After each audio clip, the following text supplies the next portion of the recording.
What's up, everybody? Welcome. It is Wednesday morning, and we are just over a week away from the draft. Guy here. If you're watching on YouTube, great. Hit that like button, subscribe to the channel. If you are listening to the podcast, great. Leave a review, 5 stars.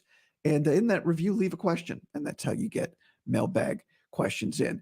With the draft just over a week away, that's a big story. Brandon Aiyuk's contract, a big story. We talked about it a little bit on Monday, Tuesday, both days actually. And one of the tweets we referenced when we talked about it on Monday was this from Nick Wagoner of ESPN, in which he reiterated something he's been reporting for a year plus, that the Niners should have no problem with Brandon Aiyuk and Deebo Samuel on the same contract, and added that Devontae Smith's contract of around $25 million a year average annual value and $59 million guaranteed is a pretty good starting point for an Aiyuk deal. So I saw that tweet and I started DMing with Nick because he's an expert on many things Niners. And then I said, Nick, how about you come on the show? And he said, I can do that. Don't waste my time. And I said, I'll try not to.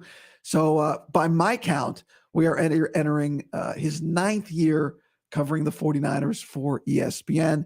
And Nick Wagoner joins us, all of us together here in the world on the show. Hey, Nick, 9 years. Do I have that right? Is it 9? Is it 8? I was 2016 was my first year. I'm really bad at math. 19, 20, 21. Yeah, there you go. 22, 23, 24. I count on my hands. This is entering year 9. Entering year 9. Wow. Yeah, time flies. 9 on the Niners, and this will be 21 overall in the NFL. So and mostly on the Rams before that. Is that right? That's right. Yeah, exactly. The St. Louis version of the Rams, not the one that actually went to the playoffs and Super Bowls and things of that nature. So, well, you've gotten 2 Super Bowls with the Niners. You've also gotten Chip, Kaepernick, Tom Sula, the Shanahan era. I mean, I missed Tom Sula. I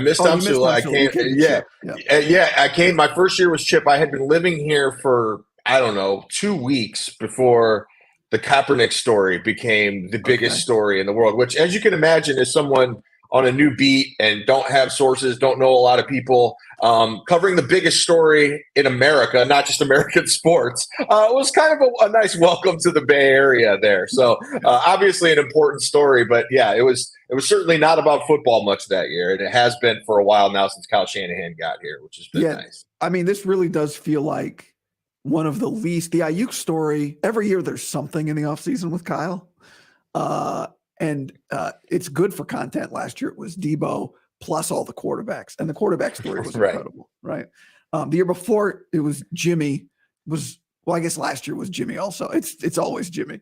Or at least it was always Jimmy. But let's start with the Aiyuk thing, because I just put, for people watching, that post up.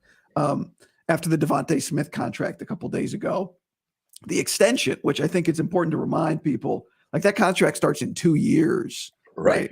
I mean, he's making year 4 money, then the 5th-year option money, and then the extension for Devontae Smith starts in 2026. So a little bit of a different timeline. But what did you think? We saw the tweet, the Devontae Smith deal. What does it mean? And what else? What are the other factors out there as you look at this Aiyuk situation now? Yeah, let me just take you back, Guy, to last year at the owners' meetings in March. So this was the 2023 owners' meetings in Arizona. And at that time, John Lynch had kind of hinted at the idea that they had been getting, just people sniffing around Brandon Aiyuk, but wanting to trade for him. I confirmed that with John, and then I talked to some other people, and I said, hey, what's the deal here? Are you interested? Was this something you would do? They said no. They said, we have no interest. Obviously, we're trying to win a Super Bowl. We're not in the business of trading away good players. At the time, I asked some people, I said, well, realistically, there's going to be a time you're probably going to have to make a decision here, right, between Deebo Samuel and Brandon Aiyuk specifically. And I was told, yes, but that time is not now, and it may not even be next year, which would be, of course, this year. And basically, the way it was explained to me is it's really not that difficult to figure out a way to keep them both on the team under quote unquote big money contracts. Now, the key to that being, of course, that one person would be playing under a actual big money salary cap number wise, in this case, Deebo Samuel, and the other person would be playing under a big money contract, but doesn't have big cap numbers. And so that would be Brandon Aiyuk if you were to sign him this year. this offseason, as the Niners hope to do, you could theoretically structure it in a way that his cap number this year would actually be reduced. I think that's what would be the expectation from the 14 million plus number that comes with the 5th-year option. And then next year, maybe it would be closer to that 14 or 15, but it still wouldn't be that high. And then at that point, one of those guys, probably Deebo Samuel, would no longer be on the roster, especially at the current cap numbers that are projected for him. And the Niners do have an eject button on Samuel after this season where it's more palatable to do it, and they would realize cap savings. So a lot of the discussion about Brandon Aiyuk has been focused on the Niners can't afford him. And that's just flat out not true. Like, Kyle Shanahan has said on the record, and I think it was after last year when they signed Bosa, we would like to do one of these with our own guys every offseason. So, which has basically been what they've done. You could go back to George Kittle, Fred Warner, Nick Bosa, Deebo Samuel. They have done a big money deal with one of their own homegrown stars every offseason, and they've all played out in a similar way. Now, the wide receiver with Deebo Samuel, that was the most dramatic of them, which is probably what you would expect given the position. And again, I think we're finding ourselves in a similar situation to that once more. So fast forward to this week, Devontae Smith signs the deal. I think you're going to see that. You just mentioned it, Guy. In their case, it's a little different because they had a little bit more team control. But for the next 2 years, he's not going to cost them a whole lot of money. Certainly not $25 million a year, even though that's what the extension says. By the time that money kicks in, there's a good chance A.J. Brown's not going to be there anymore, or at least not making that kind of money. So it is possible to do it if the guys are spaced out well enough so that you can use mechanisms like this to make it work. And so I look at the $25 million. I look at Devontae Smith's production. I look at Brandon Aiyuk's production. If you look over the last 3 years, which is the only time we have to go on, at least in Smith's case, it's about the same, almost exactly the same. The biggest difference is Brandon Aiyuk has been far more efficient. He has been, last year at 18 yards a catch, and especially since Purdy took over, his efficiency numbers have been off the charts. Devontae Smith has had to be a little bit more high volume in terms of targets and catches to get his numbers, but the numbers are about the same. And you split hairs all you want and argue, would Brandon Aiyuk do bigger numbers somewhere else? Would Devontae Smith do similar numbers in terms of efficiency if he was in the Niners? There's all kinds of ways you can dice that up, but nonetheless, I think it's a pretty fair comparison, and it's especially fair comparison when you look at what's around these guys. And so when I say this $25 million a year, I also look at what would be the franchise tag numbers, right? And so this year, the franchise tag number for a wide receiver, I think, was just under $22 million a year. You can correct me if I'm wrong on that. And over the cap projects it to be around 24 next offseason, which is when the Niners would have to start discussions with Aiyuk if they were to tag him, obviously, if they didn't get him signed to an extension this year. So you kind of use that as your base, right? That 24 plus as this is the floor probably of what we're going to have to negotiate if we want to keep this guy. So 25 adds a little to that. I think what you're seeing too is you're going to see all these big name receivers, Justin Jefferson, Jamar Chase, CeeDee Lamb, guys who are really the fulcrums of their offense, who are going to get paid $27, $28, $29 million a year. I'm not sure anyone's going to surpass Tyreek. Maybe Jefferson does. But I think you probably find that window where you have Smith on the bottom and you have those guys at the top, and Aiyuk is probably going to come in somewhere in the middle. Yeah, and for those people watching, I'm putting some of the salaries up on the screen. But the one thing, if the Niners could do whatever they wanted, I wonder, Nick, is why not, if you can, and maybe Aiyuk would not play ball with this, but to me, there is a value in waiting a year to extend him if you can play him on his 5th-year option without the extension yet this year. Do you really need to reduce his cap number in 2024? Isn't it more valuable to wait a year to do the deal and then in 2025, maybe a year before, or we'll see what they do with Brock, really stretch out kind of where that number is with Aiyuk, and then it gives you more flexibility next year. Do you think that's on the table for them? I think you answered your own question. I don't think Brandon Aiyuk would. I think we're already seeing signs of unhappiness from Brandon Aiyuk. What's he going to do? Guys always threaten to hold. No one ever misses games. Hardly. Le'Veon did it, but Emmett. Everyone's like, "Well, Emmett did it." Yeah, I mean, it's true. It is true. I mean, you're right. The Niners have a fair amount of leverage in this. I also think that you're walking a bit of a tightrope because this is already a star-filled locker room, and they're in a situation where the window, at least for this nucleus of guys, is shrinking by the day, right? Like, Yeah. I think we would all sit here and agree that next year is probably the last season that this nucleus of guys is going to be together. And they've already subtracted from that a little bit with Eric Armstead. Next year meaning 2024. Season. Yeah, this coming season, 2024. So I don't like to think that far ahead. I haven't even had vacation yet, guys. So we're saying next year is. I'm looking is at the calendar. I don't see when you're going to get vacation, Nick. I see. We got summertime coming, but they've already had to subtract from that nucleus, right, with Eric Armstead. So you're in that situation now where I think it's a really delicate thing where you don't want to upset the apple cart too. I think all these guys are pretty tight and respect each other. I don't disagree with your point. I just think that you would be pouring kerosene on an already lit fire in that kind of sense if you were to try to push that approach. Now, if you can't get something done, then maybe you have to explore that as kind of a nuclear option. But what I have always said about the Brandon Aiyuk thing for the better part of the last year is I think the 49ers want to keep him. I don't think that's lip service. I think they probably will keep him.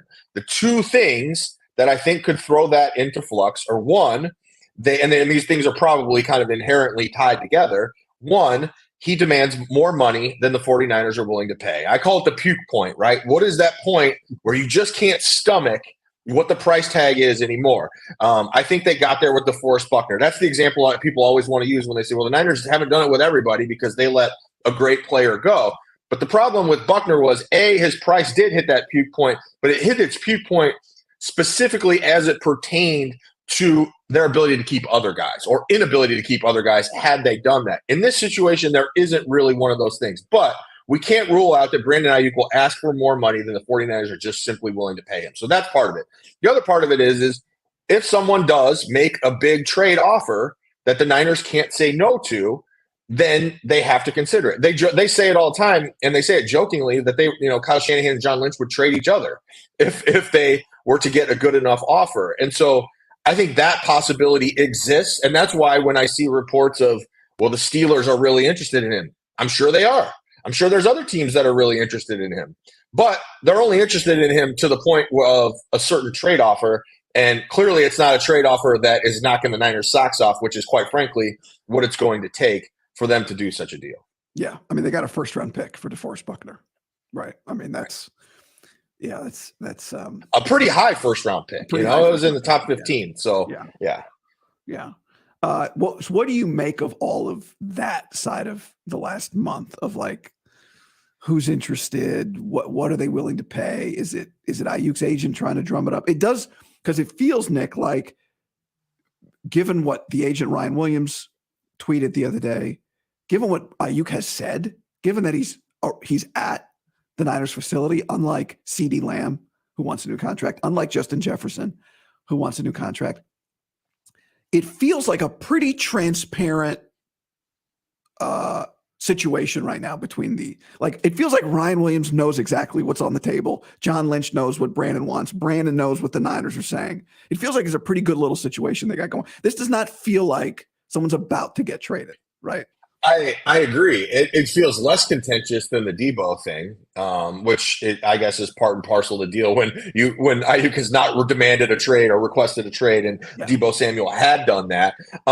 And I wonder, Deebo and Aiyuk are close. I wonder if I'm sure there have been discussions on like, hey, how do you handle this? Are there things that you are happy that you did that helped apply pressure to the 49ers? Are there things that you wish you hadn't done? I think Deebo in an honest moment would say he wishes he hadn't requested the trade, but I think some of the other stuff he stands by because he always stands by a lot of things he says and does. And so I think that would be part of this here where it's like, and Brandon Aiyuk has said it, right? He said it in that, I think it was a podcast he was on with Chad Ochocinco and Shannon Sharp, where he was just trying to apply a little pressure to the Niners, right? Yeah. And I think you don't have a lot. Diva. He's a bad diva. Right. You can't be quite as transparent about it when you do those things, but I do think that's part of it. I think he's openly telling you that this is what he's doing. I also think to take from his point of view, it wouldn't be the worst thing in the world for the Niners to do it sooner than the July-August thing. Yeah. Last year, I'd say the least contentious of the contract negotiations, just in terms of publicly what was known about it, was the Bosa deal. It's also the one that took the longest. It's also the one that lingered almost into the regular season, and then he signs right before the season starts. So I think there's two things they do there. One, you get it done, and you can put this, all the noise and crap that's said about this, where you've got fake reporters making up trades that have been offered or not offered or whatever every day on Twitter, and you put that away. But also, more importantly, you can get yourself in a situation where you have some certainty with what you have, because Deebo Samuel is, there's going to be a discussion to be had about whether he's going to be around next year. There's Juwan Jennings is going to be an unrestricted free agent. You can start figuring these things out offensively. But more important than all of that, you get him signed now and before CeeDee Lamb gets paid, before Jamar Chase, Justin Jefferson, if T. Higgins gets a big deal somewhere, you can do that and still put Aiyuk ahead of a guy like Devontae Smith and say, hey, this is how much we believe in you, but also make sure that you're not, negotiating in a window where something crazy happens and Justin Jefferson gets 32 or something like that, which I don't think is going to happen, but maybe it does. If that happens, then what's to stop Brandon Aiyuk from saying, I want 28 or 29, like that. So you kind of give yourself some cost certainty in that way. That's part of why Philadelphia likes doing what they do and signing these guys so early, because you could argue that they're, ahead of the game, at least in the sense of they're paying a guy now knowing that the price later on is only going to be higher. So before I move on to a couple of things, it sounds like you think the number's around 26 average value for. I think that makes sense. 26 and a half, maybe something like that. I think that's probably about right. And I think a lot of people will look at that and say that's a lot of money. It's also just the money for a number one receiver, which frankly is what Brandon Aiyuk is. And also, I think that you look at it right now, it's a little harder to stomach that high of a number, just because you look at and say, well, he's not the number one option in the offense, I'm saying, because Christian McCaffrey is that. And then you could argue that Deebo is as much of an option. So he's maybe a 2B, 2A, 2B. George Kittle's right there. There's all these guys who say, well, if we pay one, but the reality is that those other guys aren't necessarily guaranteed to be here that much longer. And so it's just like the draft, where you can't just have these discussions in a vacuum of 2024. You have to be thinking long term. And I've made the point, and I know others have too, that he and Brock Purdy clearly have great chemistry. I think that those numbers would only go up as some of these guys probably move on in their careers. And giving Brock that, it makes paying Brock Purdy next year easier if you have Brandon Aiyuk, knowing that that's going to be the guy that he's got a rapport with, got a relationship with, and they've had success. Yeah. I think it's a great point to go back to what you said about Bosa. Like, unlike Deebo, Bosa was the guy that everybody was not worried about. We better get him in because we got to get him in shape. And he still said all of that affected, he did. His sack number. I know there was a big debate because like all the pressure numbers are good, but the sack numbers weren't there. And then he admitted that it affected his play. So, it was Bosa. Did Bosa attend phase? Do you remember? Did Bosa attend this part of last year? He did not. Bosa showed up at the mandatory minicamp. He did not participate, but he was there. Right. And I only remember that specifically because I remember seeing him and Javon Hargrave standing off to the side together during one of the practices that was open. So, yeah. I want to just take a sidebar on something you just said, because I talked about this on Sunday morning when the Aiyuk, what I've been calling, somebody claimed something on the internet about Aiyuk. And you're a reporter. You went to a great, maybe you guys would argue, the best journalism school in America, right? There's some debate. The ASU people. Maybe is there? Missouri. Okay, maybe there's not debate. But and I talked about this on Sunday, and I've talked about it before. Like, it's not other people's jobs who are sports fans and have other jobs to necessarily know the difference. I think it's the media's job to help people understand what is a report and what is a claim. What is somebody saying something they hear? Like the Jags thing a month ago was somebody throwing out a hypothetical. Now that one got a little complicated, but like there's a difference between a report and here's something that could happen, or here's something that's being discussed. So like from your perspective, I don't want to talk down to anybody, but like, when you report something, what is required by ESPN for you to say, on TV or in an article or on Twitter. Here's what I'm hearing.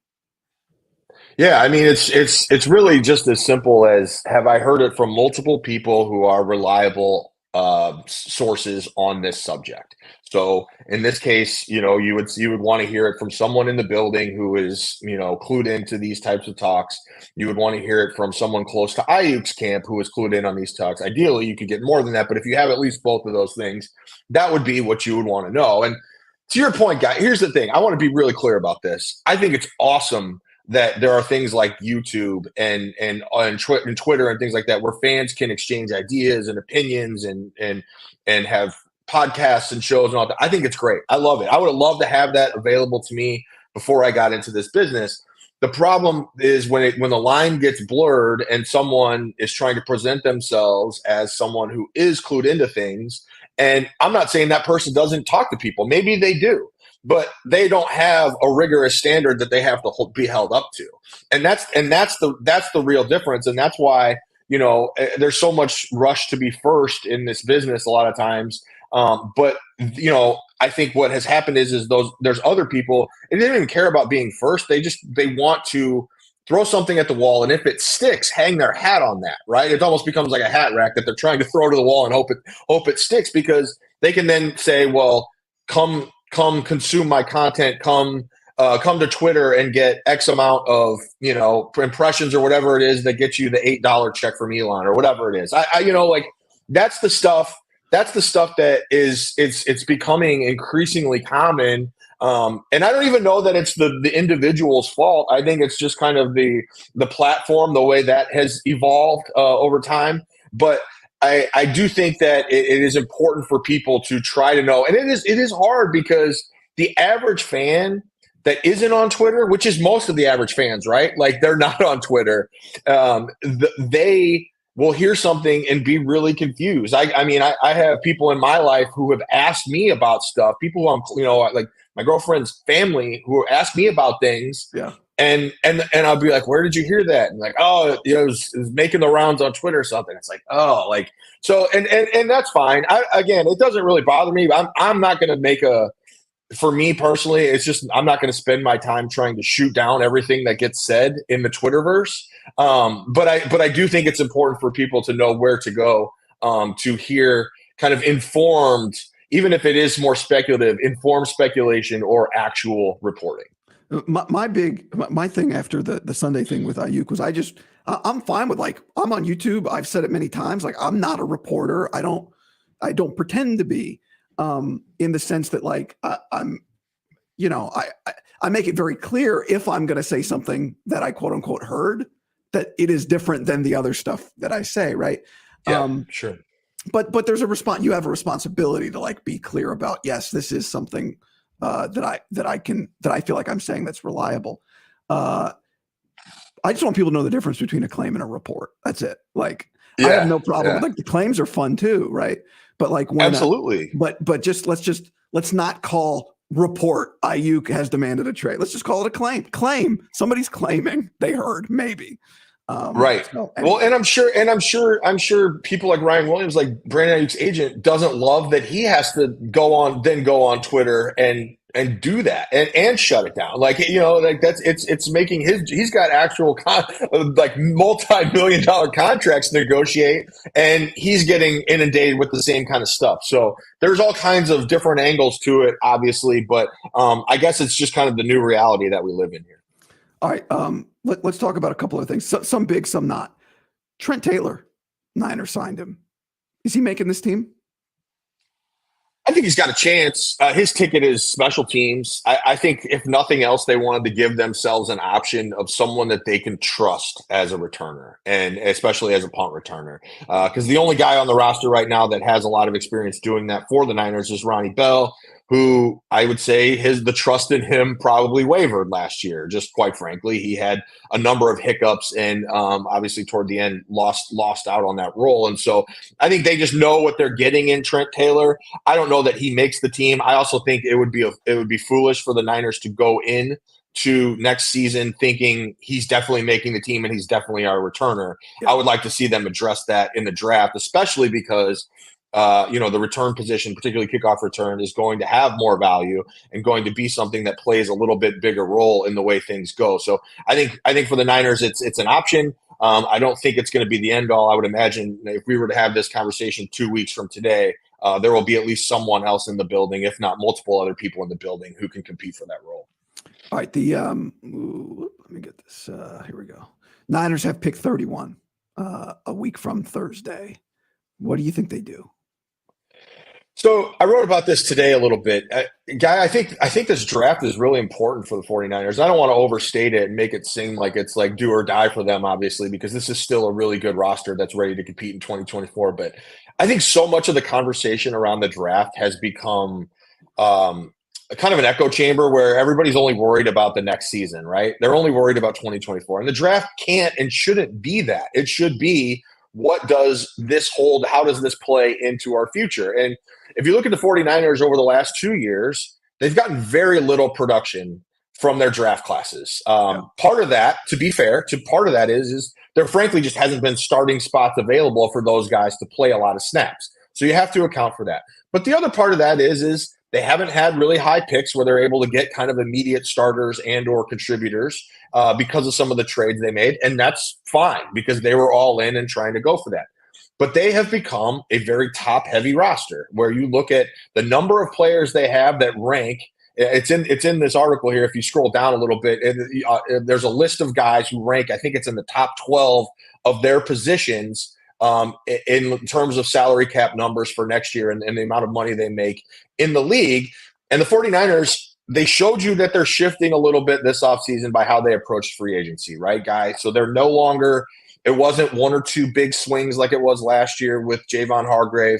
It was, let's rebuild the middle class of the roster a little bit. So guys who are making $5, $6, $7, $8 million a year, there's a few more of those guys who are added to the mix. And then you go to the draft and you say they need to find guys who can become the next version of the guys that we're talking about, the next Brandon Aiyuk, the next Nick Bosa, the next Fred Warner, the guys who will 4 years from now earn a lucrative contract extension. Because what's happening is I talked about the kind of the end of the run for this nucleus, right, of guys.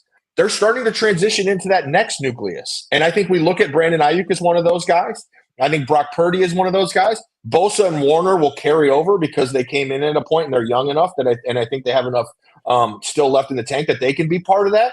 But who are going to be the other guys that fit into that group? And so in a perfect world, whoever they take at 31 or if they move up or if they move down would be someone who would fit into that group. And so that's why when people say the 49ers need to get an offensive lineman no matter what, it's like, well, that sounds great, but are you going to draft someone who could come in and help a little bit, or are you looking for somebody who can be part of that nucleus, who can be that just the best player on the board no matter what position is? And that's why I think when you look at this draft, I think there are some offensive linemen out there who do make sense here. I'm not sure that any of them that they could get at 31 would qualify as like this is a long-term solution. Maybe. Certainly the Niners know better than anybody that you can get those guys later in the first round. But ideally they could. The other part of that is this is a good wide receiver class. And so like I said, you're looking beyond 2024. You go into 2025. As we sit here right now, there's a question mark over Deebo Samuel. There's a question mark over Juwan Jennings. There's a question mark over Brandon Aiyuk. That's for 2025. I would argue that out of those three, the most likely to be on the roster, this may sound crazy, is Brandon Aiyuk. Yeah, but right. But I even if that's the case, you're going to still need to address those other spots. And so if you're the 49ers, I think they need to be open to just about everything here. Who is the best player on this that will be available at 31? And I know that's not like breaking and ground analysis. They're saying they need to draft best player available. But it's not how they draft, Nick. Right? It's not. And it's not how a lot of people draft. And it's not how fans want them to draft. They want the shiny. Like I had this conversation the other day with someone in the league about the Jets because I'm just fascinated by the discussion about that 10th pick where the Jets are in a prime position to finally get a top offensive lineman. They need it, right? It was the thing we heard all last year. This offensive line, Zach Wilson's not very good, but imagine if he had any kind of offensive line, he'd be better than this. And they want to take a tight end. A lot of people want to take a tight end because 2024, right? And that's nothing against Brock Bowers, but they have Tyron Smith and Morgan Moses, both of whom are in their 30s. Tyron Smith is barely on the field, and you're just going to count on those guys. And even if they get you through this year, are you going to be in position to get, at worst, probably the second best offensive tackle in a really good offensive tackle draft? So I say all that to say, like, I know people don't want to hear it, but there is a world in which a defensive lineman is the best thing available at number 31 for the 49ers. And so I'm partial to Darius Robinson. I'm not going to deny that. I watched him play a lot at Missouri. He's a really good player. I think there's some Eric Armstead to him. If you want to start looking that way, I think Johnny Newton from Illinois would be an intriguing guy at that point. I also think that, if you look at these offensive linemen, Jordan Morgan, for example, from Arizona, who I know you've seen guy, like, I think he's a really good player. I think he'd be a really good fit for the 49ers. Is he a guard? Is he a tackle? I think he could probably do both. I don't think he's necessarily a left tackle in the NFL, but maybe he is.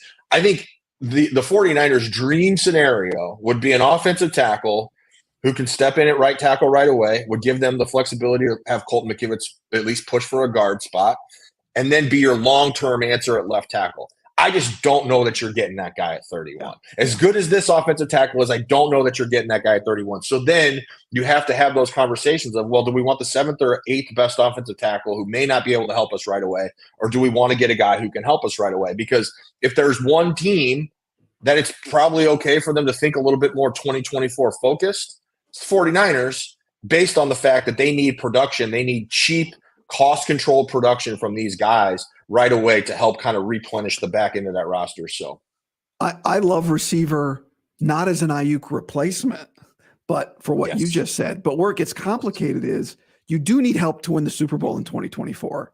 Yeah. And you have Deebo, Aiyuk, Jennings, McCaffrey, right? There's your Kittle. There's your targets. So the Ray McLeod guy in the order gets like, I think Jennings had like 18 catches last year, right? So if you're planning for the future at receiver, great, especially if you nail the pick, fantastic. Put him next to Aiyuk next year, and he's the Deebo replacement. But he's not helping you. There's a lot. I shouldn't say he's not. Somebody gets hurt, but he may not help you right away. Okay, so then we go to tackle. Okay, you draft Jordan Morgan. Maybe he's a tackle, maybe he's a guard. Are you rotating him the way you're rotating right guard to the last? Is he helping you win in 24? Do you draft a linebacker? Do you draft a corner? Like, and tell me, to me, those are the 4 positions where you go. Yeah. Any one of those 4 positions makes sense. I think lineman, linebacker, and corner are most likely to help you this year try and win a championship. Do you agree with? Am I missing a position? Would you not put one of those positions on that list? I agree with those positions. I think safety is an interesting discussion, just because you don't know exactly what you're getting with Hufanga coming off of the injury. But also, again, a lot of this discussion is planning for beyond this year because Hufanga is a free agent after this season. Aaron Banks is a free agent after this season. So that's another conversation. You want to talk about offensive line? You could sit there and say, and I've had these conversations with people at the Rams. They've traded away way more first-round picks than anybody. This is the first time they've had a first-round pick since I was covering the team. That's how long ago it was. I was covering the team when they drafted Jared Goff in the first round, right? So that's how long ago it was. Jeff Fisher. That's right. That's right. Never had a first-round pick. That's right. So this is the first time they've done it forever. But I remember having this conversation. We were talking about their willingness to trade away all those first-round picks. And as it was explained to me, and I think this would apply to the 49ers as well, is they believed that they had gotten the roster to a point where it was good enough where most of those first-round picks were going to be late in the first round. Now, they obviously had the one drop-off year where they gave away a really high pick, but overall, it mostly has been pretty high picks. And then the conversations that you're having is more about positional value than it is anything. So would you rather have Jalen Ramsey, let's say, or would you rather have 2 picks at the end of the first round that are going to be, let's say they're 27 and 30, just throwing out random numbers toward the end of the first round? And then the conversation becomes, what are you getting with those picks? And the answer is always either like the 7th or 8th best player at a premium position, so edge rusher or offensive tackle or wide receiver, or the best safety or the best guard or the second best safety or the second best guard. And the answer the conclusion they came to was we'd rather have the proven commodity at a premium position in Jalen Ramsey. And I think that's the 49ers are going to have to sit down and make, and not saying they're going to trade the pick for a player necessarily. I'm just saying one of the discussions that they're going to have is like, would we rather have the 7th or 8th best offensive tackle, or we could have the 1st or 2nd best guard? So it could be the Oregon kid. It could be, it could be the Duke kid if he falls. I know people think he could play tackle too. I really like that guy, by the way. I think he'd be a great fit for the 49ers. Graham Barton. But those discussions are all part and parcel of this that I think make it really fascinating, because there's a lot of different ways they can go. And I think it's possible you see a trade up in the situation like they did with Brandon Aiyuk, where it's like, hey, there's a guy, maybe a tackle who is falling that we do think could be one of those, for lack of a better term, nucleus guys long term that they keep around. But if it's not that guy, if it's not a guy like that, they shouldn't make that move, in my opinion. We saw John Lynch and Chris Forster, the offensive line coach, at a Washington Husky practice the other day. Troy Fatanu is viewed as a guy you'd have to trade up for. Roger Rosengarten is a guy in the 2nd round. They also have Braylon Trice, who's probably a 2nd round pass rusher, edge rusher. Yeah. I thought it was interesting. Jalen McMillan's interesting. Jalen Polk.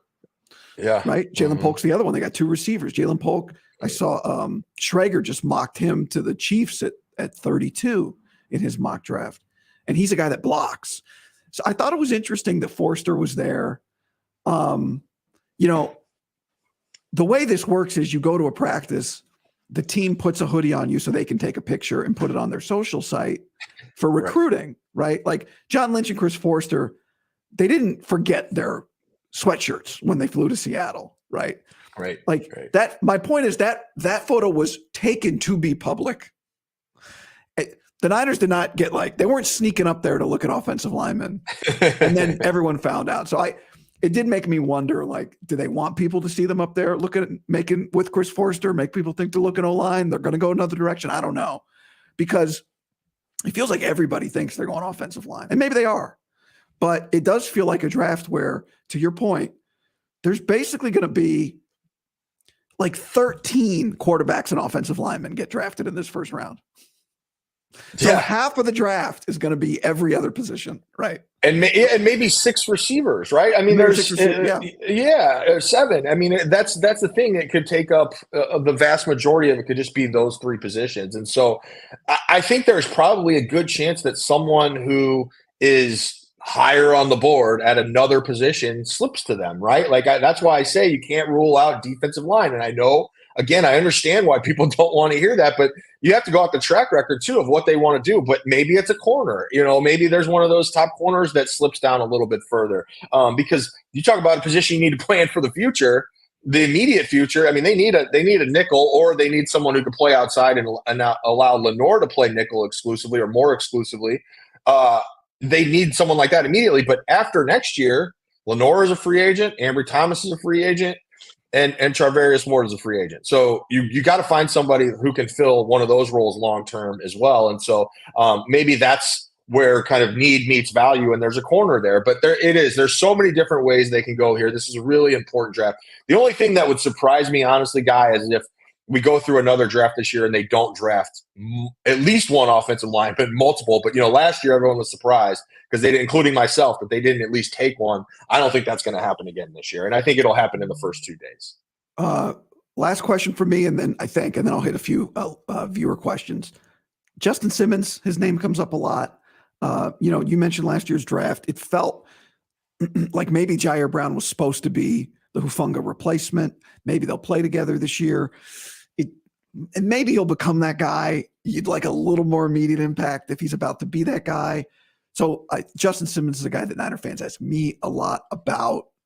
Maybe at this point it feels like he's a post-draft, conclusion. And from talking to people, that's my read on it, is that he's going to kind of wait and see how things unfold. If there's a spot that's open somewhere that doesn't get filled by a draft pick, that he can go in and feel comfortable and still get a decent chunk of money, because my impression is he's not going to just sign something super cheap just to keep hanging on and keep playing. But he's still a good player. He's maybe not the guy he used to be, but he's still a good player. And so I have no doubt that he's going to find a home. And some of these guys too, they don't, once they get to a certain point in their career, they don't mind not doing all of the off-season stuff, not having to worry about, even though they're voluntary, not having to worry about mini camps and all that kind of stuff. So, right. All right, you got time for a few questions from people? Sure. Yeah, let's do it. Keeping the Faith asks, have the Niners shown any interest in Cooper DeJean? DeJean. I know they've kicked the tires on a lot of defensive backs. John Lynch will tell you that they want to draft at least one every year, and they have been pretty consistent with that. They haven't done it in the first round though. And I believe when's the last time the Niners took a DB in the first round, guy? It's been a long time, right? I can tell. It's been a really. I feel like it's been even like not just Shanahan Lynch, but like well before that too. 2000s something. Jimmy Ward. Oh, there you go. Okay, but Jimmy it's Ward, not a corner. Right. Did you say corner or DB? Corner, yeah, corner more so than anything. But yeah, Jimmy Ward, Eric Reed. But in terms of a corner, corner. It's been a long time. I'm scrolling. It's been a long time. Well, this regime hasn't done. Mike Rumpf. There you go. So 2002. So this regime in particular hasn't shown any willingness to take a corner specifically in the first round, but any DBs in the first round, and the Niners as a whole with corners, it hasn't happened a lot. So I think he'd be an intriguing guy, an intriguing fit, because I think he does give you some of that positional versatility where you could just find where he fits the best. I also am not sure he's going to make it to 31. Okay, interesting. I do think somebody asked which safety fits the system better, Tyler Nubin from Minnesota or Javon Bullard from Georgia. I think it's a good safety. I don't know if you have a take on that, but I think it's a pretty interesting safety draft. There's a lot of safeties out there that I like. Some of them from the Pac-12, some of them not.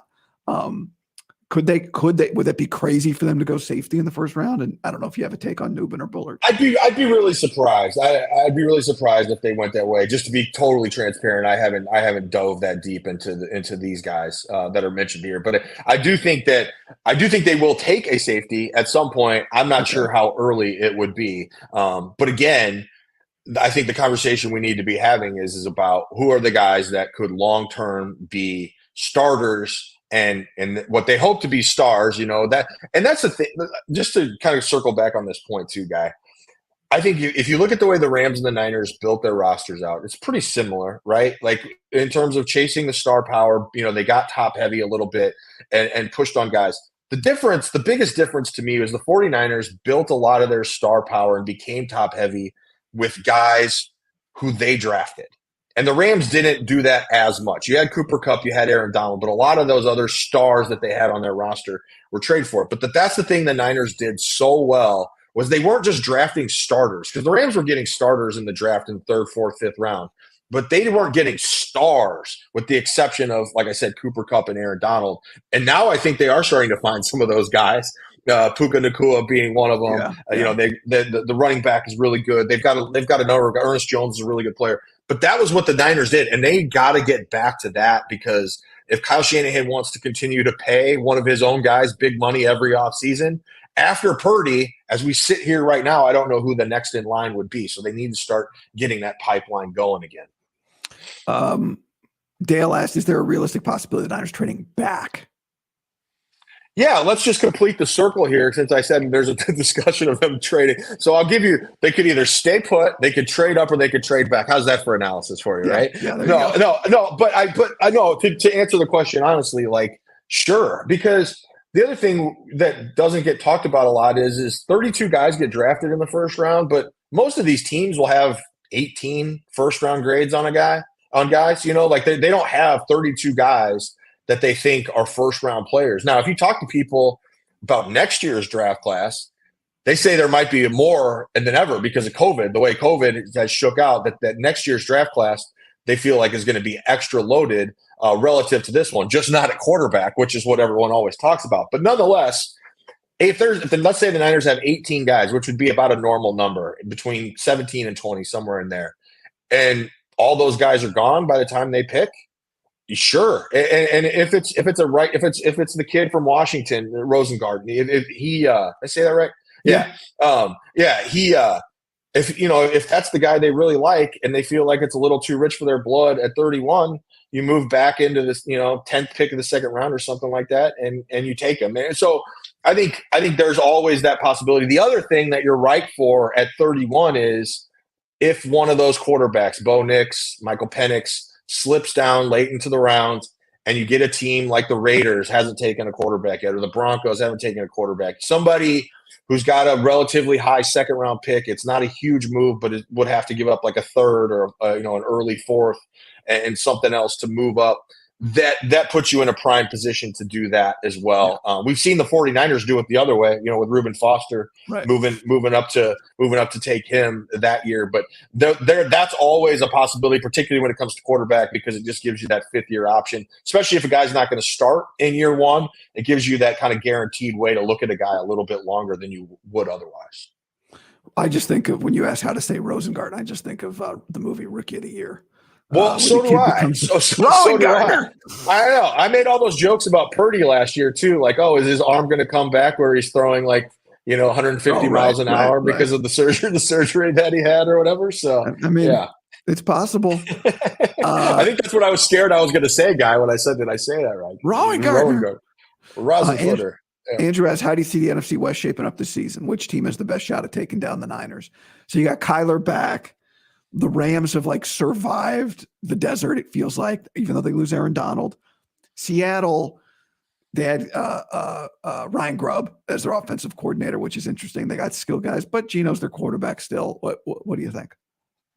Yeah, I mean, to me, the answer is the Rams as the team that has the best chance of taking down the 49ers, and maybe that's just the obvious pick, but I think Matthew Stafford is still really good. He's the best quarterback in the division, so if you have to make a decision based off that alone, I think that gives them a chance. But like I said, the thing about the Rams is, obviously losing Aaron Donald is massive. It's probably the best player in football for the last decade, regardless of position, outside of Tom Brady and Patrick Mahomes anyway.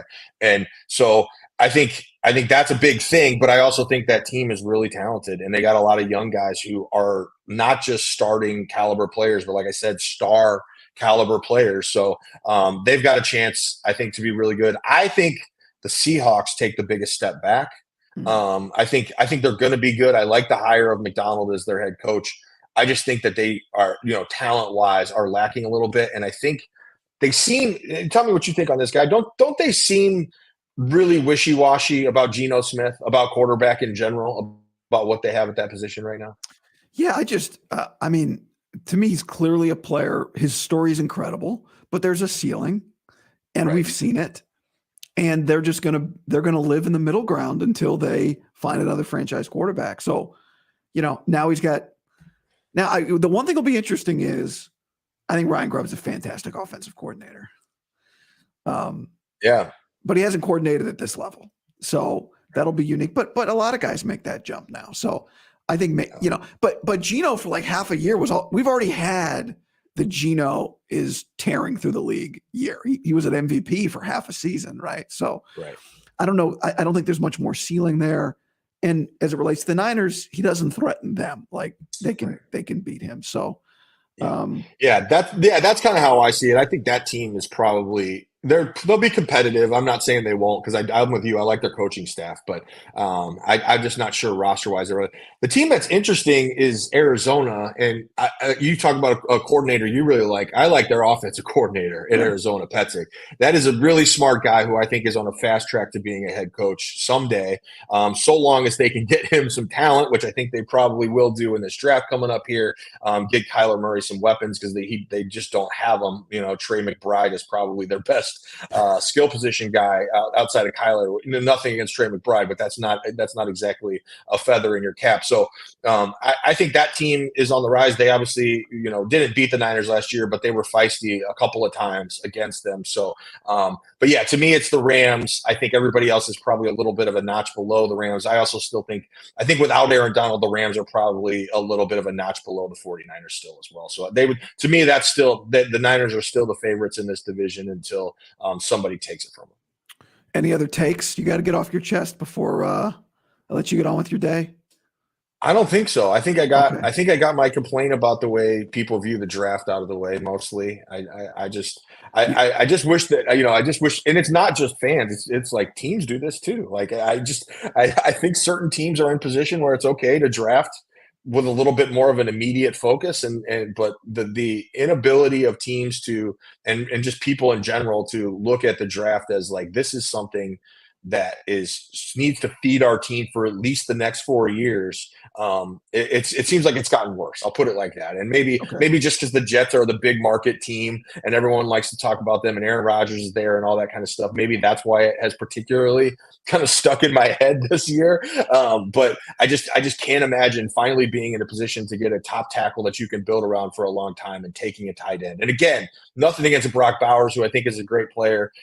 He just plays tight end. Apologies to George Kittle and the tight end community. I'm not knocking their position. It's very important. I'm just saying that when you're up that high, I feel like premium positions always need to be, kind of the focus as long as the guys are relatively similar in talent level. Well, you made I said you have 20 minutes. You said I got an hour. So no, we're almost to an hour. So which I appreciate. So thank you. I'm long-winded though, so that's on me. But while we have just last thing, and then we'll conclude, which is, since you were a year ahead on the Aiyuk and Deebo, it can work thing.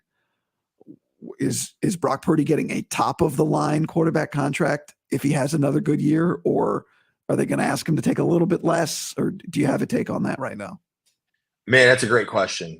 I don't have a firm take on that, but I'll say this. I think that there is a limit to what Brock Purdy probably would get because of all the things that people say about Brock Purdy I don't want to say denigrate, that's too strong a word, but to say that he's not the player who puts up the numbers he does, but the people who say that a lot of that is a function of the offense, of Kyle Shanahan, of the talent around him.